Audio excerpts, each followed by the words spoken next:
প্রচন্ড ভালো হয়। আমরা জলঙ্গিবাসী হিসেবে গর্ববোধ করি যে আমাদের এই প্রত্যন্ত গ্রামে এত সুন্দর মণ্ডপ সজ্জা, এত সুন্দর প্রতিমা হয়। আমরা সত্যি গর্বিত।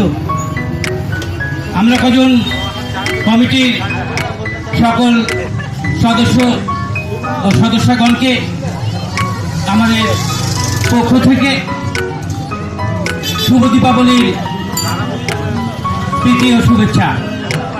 ধন্যবাদ।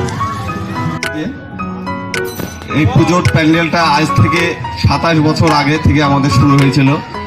তখন আমরা টিনের চালা দিয়ে মোটামুটি ধরেন শুরু করেছিলাম। আজ 27 বছরে আস্তে আস্তে আস্তে আস্তে আজ আমাদের পুজোটা অনেক অনেক উন্নত। তার জন্য আমাদের আমরা কজন আদি কমিটির সদস্য ও সদস্যা সবাইকে ধন্যবাদ জানাই। আমাদের এখন যা পরিস্থিতি, আগামী দিনে আমাদের ছেলে পেলে প্রজন্ম তারা ধরো পুজোটা তৈরি, এই পুজোটা আগিয়ে নিয়ে যাবে। ধন্যবাদ। শুভ দীপাবলির প্রীতি ও শুভেচ্ছা।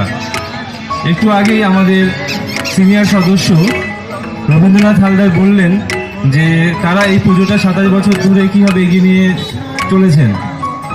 তারা শুরু করেছে, আমরা এখন চালিয়ে যাচ্ছি এবং আমাদের যে নেক্সট জেনারেশন এরপরে তারা করবে।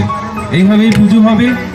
আগে যেভাবে হতো ভালো হতো, আমরা এখন চেষ্টা করছি সেই ধারাবাহিকতা বজায় রেখে আরও কিছু ভালো করতে এবং আগামী দিনে চেষ্টা করব এর থেকেও ভালো কিছু করার জন্য।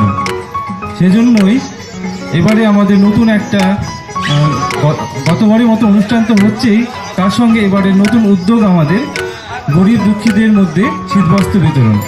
আমাদের কমিটির এক সদস্য উনি তার সম্পূর্ণ ব্যয়ভার বহন করছেন। তার জন্য আমাদের কমিটির পক্ষ থেকে ওনাকে জানাই অশেষ ধন্যবাদ। আর বিশেষ কিছু বলার নেই, আপনারা আসবেন। আগামীকাল যে অনুষ্ঠান, সেই অনুষ্ঠানে যোগদান করে অনুষ্ঠানটিকে সাফল্যমণ্ডিত করে তুলবেন। এই বলে ধন্যবাদ জানিয়ে আমি শেষ করছি।